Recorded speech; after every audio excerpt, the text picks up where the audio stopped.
இந்த ஒரு விஷயத்த நீங்க நோட் பண்ணி பாத்தீங்களா? கிளைமேட் வந்து ரொம்ப சேஞ்ச் ஆகுது.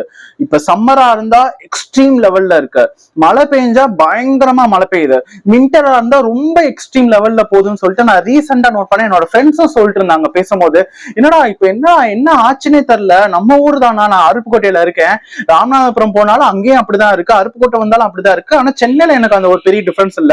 பட் இந்த சைடு சவுத் சைடு ஃபுல்லா வந்தாலே பயங்கர ஒரு டிஃபரன்ஸ் தெரியுது. குளிர் காலத்துல குளிர் இருக்கும் தான், சரி ஊட்டி கொடைக்கானல்ல இருக்கிற லெவலுக்கு எல்லாம் குளிர் எங்க ஊர்ல இருக்காது.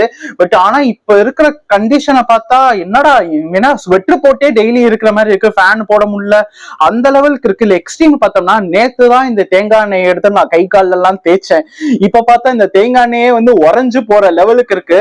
அப்படி கிளைமேட் சேஞ்ச் ஆகுதுன்னா சம்திங் இஸ் சீரியஸ்லி ஹேப்பனிங். எனக்கு அந்த மாதிரிதான் தோணுது, ஈஸியா எடுத்துக்கிற மாதிரிலாம் இல்ல, பயமுடுத்துறேன் அப்படிலாம் கிடையாது. இதுக்கு ஏதோ ஒரு விஷயம் இருக்குன்னு சொல்லிட்டு கூகுள் பண்ணி பார்த்தோம்னா நமக்கு தான் கூகுள்ல சொல்லுமே, ஏதோ ஒண்ணுன்னா கேன்சர்னு சொல்லிடும், ஹார்ட் அட்டாக்னு சொல்லிருமே. அதே மாதிரிதான் ஏதோ பே ஆஃப் பெங்கால்ல இருந்து ஏதோ காத்து வருது, அந்த காத்து ரிலேட்டடா பிளா பிளா பிளா சம்திங் போட்டுருந்துச்சு, எனக்கு அது எப்படின்னு தெரியல.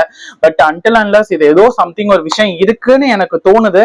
உங்களுக்கு இதே மாதிரி நீங்க உங்களுக்கு ஒரு சுச்சுவேஷன், நீங்க இந்த மாதிரி உங்களுக்கு திங்கிங் என்னடா இது இப்படி இருக்கு, ஏதோ சம்திங் இஸ் ஹேப்பனிங் அந்த மாதிரி தோணுச்சுன்னா கமெண்ட் பண்ணுங்க. இல்ல ஆல்ரெடி உங்களுக்கு இந்த விஷயம் தெரிஞ்சிச்சுன்னா அதை பத்தி எனக்கு சொல்லுங்க, நான் என்னன்றதை தெரிஞ்சு நான் வீடியோ போடுறேன்.